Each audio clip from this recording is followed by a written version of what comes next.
ఎట్లా ఉంటుంది చూడండి. ఓకే ఓకే మస్తాన్ గారు గుడ్ ఈవినింగ్ అండి. ఫస్ట్ అంశం ఈ ట్వీట్లు అంశం ఏదైతే ఉందో ఇది కాస్త ఆసక్తికరమైనటువంటి అంశం అనుకోవచ్చు. ఎందుకంటే ఇది ఆంధ్రజ్యోతిలో కూడా మెయిన్ హెడ్డింగ్ కనుక చూస్తే లోకేష్ గారు శుభాకాంక్షలు తెలియజేశారు విజయలక్ష్మి గారికి. జగన్మోహన్ రెడ్డి గారు పవన్ కళ్యాణ్ గారికి ఆయన తిరిగి క్షేమంగా రావాలి ఇవన్నీ కోలుకోవాలని ఆయన ట్వీట్ చేయగలిగారు, కానీ విజయలక్ష్మి గారికి పుట్టినరోజు శుభాకాంక్షలు తెలియజేయలేకపోయారని. అంటే ఇప్పుడు లోకేష్ గారు పుట్టినరోజు శుభాకాంక్షలు తెలియజేసినంత మాత్రాన ఏంటి ఒరిగేది ఏంటి ఆ కుటుంబానికి? ఏమన్నా లోకేష్ గారు ఏమన్నా తన ఆస్తిలో వాటా తన ఆడబిడ్డగా భావించి షర్మిల గారికి ఏమన్నా ఇస్తారా? ఇవ్వరు కదా. గుడ్ ఈవినింగ్ అండి. 99 ప్రేక్షకులకి, ప్యానల్లో ఉన్న సురేష్ రెడ్డి గారికి, పురుషోత్తమ్ రెడ్డి గారికి, వెంకటేష్ గారికి, మీకు కూడా.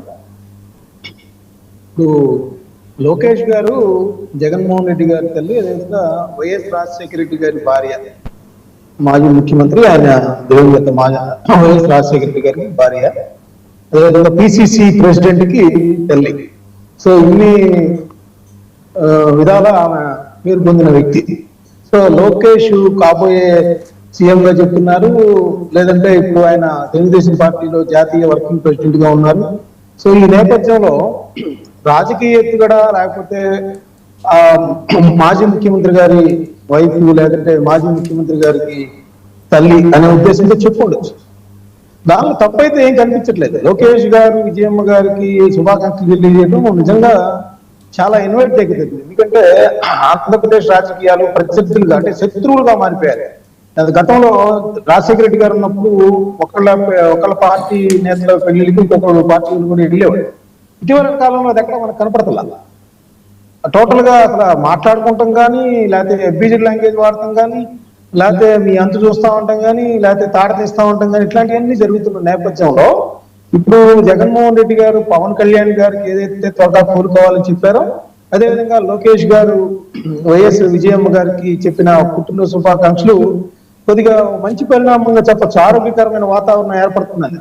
సో ఇప్పుడు రాజకీయ పార్టీల కార్యకర్తలు అందరూ కూడా కోరుకుంటా ఉన్నారు, ఇట్లాంటి రాజకీయాలు ఉంటే బాగుంటది కానీ ఈ రబ్బాలు కానీ, లేకపోతే వాళ్ళు తాట తీస్తారు వీళ్ళు రెడ్ బుక్ అని కానీ ఇట్లా ఉండకుండా హుందాగా ఉంటే బాగుంటుందని ఎక్కువ మంది కోరుకుంటా ఉన్నారు. అయితే నాకు తెలిసి రాయలసీమ నుంచి ఒక వైఎస్ఆర్సీపీకి సంబంధించిన నాయకుడు ఎందుకో లోకేష్ గారి మీద చాలా విరుచుకుపడ్డారు. అసలు ఎందుకు చెప్పాలి ఆయన, దానివల్ల ఉపయోగం ఏంటి, ఎప్పుడు చెప్పినట్టు ఇప్పుడు చెప్పడం ఏంటి?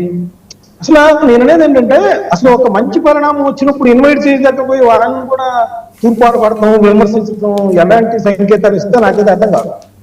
ఇంకొకటి జగన్మోహన్ రెడ్డి గారికి సంబంధించి మరి నిజంగా బయటకైతే బహిర్గతంగా ఆయన వాళ్ళ తల్లి గారికి చెప్పలేదు. ఎప్పుడు కూడా ఆమె ఎక్కడ రాజశేఖర రెడ్డి గారి సమాధి దగ్గర ఉన్నప్పుడు కానీ, ఎక్కడికైనా పెళ్లిళ్ళలో కలిసినా కానీ జగన్ గారిని ముద్దాడుతూ ఉంటుంటారు.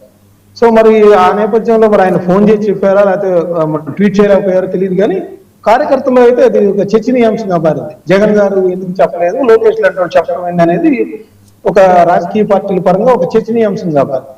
చెబితే బాగుండేది అనేది అనుకుంటా ఉన్నారు. అసలే వాళ్ళ కుటుంబాల్లో కొంత మనస్పర్ధలు, ఆస్తుల తగాదాల రూపంలో వస్తున్న నేపథ్యంలో కనీసం పుట్టినరోజు సందర్భంగా ఆయన చెప్తే కొంత సుహృద్భావ వాతావరణం ఉంటుంది, చెల్లికి అనేది కూడా ఎక్కువ మంది వైఎస్ఆర్ కాంగ్రెస్ పార్టీ కార్యకర్తల్లో కూడా కోరుకుంటా ఉన్నారు.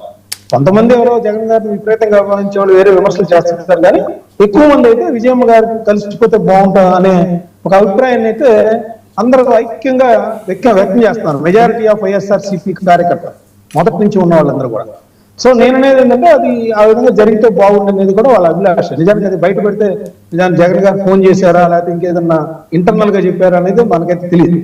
సో ఇదైతే మంచి పరిణామంగా అయితే చెప్తాను. ఇట్లా పవన్ కళ్యాణ్ గారిని కోరుకుంటున్నారు. నరేంద్ర మోడీ గారు కూడా స్వయంగా ఫోన్ చేసేలా మన పవన్ కళ్యాణ్ గారికి సంబంధించి కోరుకోవాలనుకోవటం ఇవన్నీ కూడా అంటే ప్రాధాన్యత కూడా ఇస్తున్నట్టుగా కూడా కనిపిస్తాం.